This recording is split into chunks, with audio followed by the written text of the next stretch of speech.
Mark, first of all, let's clear up a possible bit of confusion after last weekend's game at Swindon. The comments were made tongue-in-cheek, and you never once meant that Christian Doidge dives. I think if anyone had been there and seen the interview, or if anyone watched the interview in full, then you would know exactly what I was getting at. I think some people reported it, or couldn't wait to report it, that weren't even at the game. So that's probably a lesson for them. If you're going to report something, make sure you get the whole truth. So I'm not allowed to stand there and criticise referees for what were two blatant penalties. So the easiest way around it for me was to be tongue-in-cheek. I told Christian what I was going to do before the game, and we had a good old laugh and a joke about it. So no problem with Christian, which is obviously the main thing going forwards for you and him? No, none whatsoever. The other thing from the game, obviously, Ferenc Rawson went off on a stretcher, taken to hospital, released that night. What update have you got for us on him since? Yeah, there was 3 or 4 nasty head collisions early on, which the referee could have stamped on early doors, but he didn't, and it ended up with Faz getting a terrible whack to the head and being concussed. He was out for a couple of minutes, but due to the rules with the concussion now, he can't play on Saturday, and he'll have to pass some tests, some cognitive tests, and hopefully be back for the following Saturday at Carlisle. Everyone else okay? Yes, everyone else is available, is fit. Cambridge, obviously your opponents this weekend, and not a good experience there at the Abbey, which in stark contrast to the rest of their season, because they've really struggled for goals of late. Yeah, it's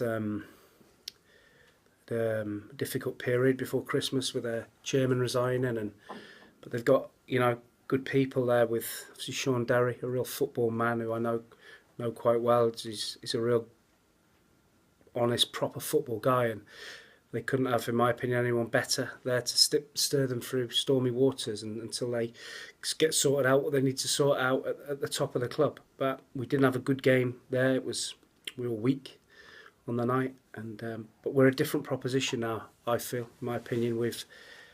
And since we got our new players in, we're more competitive. We've looked really solid, as a team. We just have to remember now that we've got to play at the other end of the pitch as well. We can't turn the game into a basketball match or a rugby match. We've got to remember what our identity is and how we're going to score goals, and that's by trying to keep the ball on the floor and stretch their defence.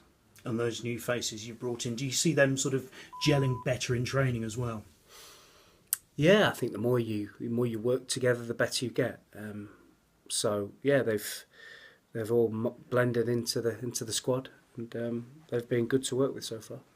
And because of the changes at Cambridge, are they almost a little bit more difficult to know what you're going to come up against? I mean, obviously Mark Bonner's in charge, gone from first team coach to now being in charge. So there's a degree of continuity as well, though, isn't there? Yeah, I think when you play against Sean's team, you know what you're going to get. First and foremost, they're going to have a right go at you, like he was as a player. They're going to be right in your face, and you have to deal with that. And then when you get a chance to play, you have to show your quality, and hopefully that you have more quality than them.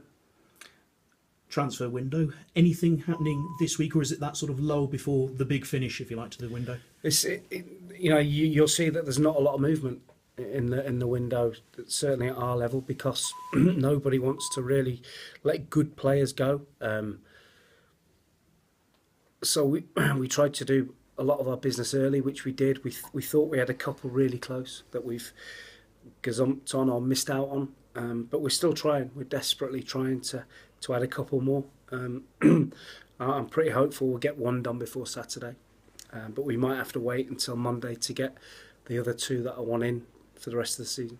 Are you expecting anyone out before now and the end of the window? Well, that's not up to me. That's up to the whether clubs come in for the players that are available at the moment.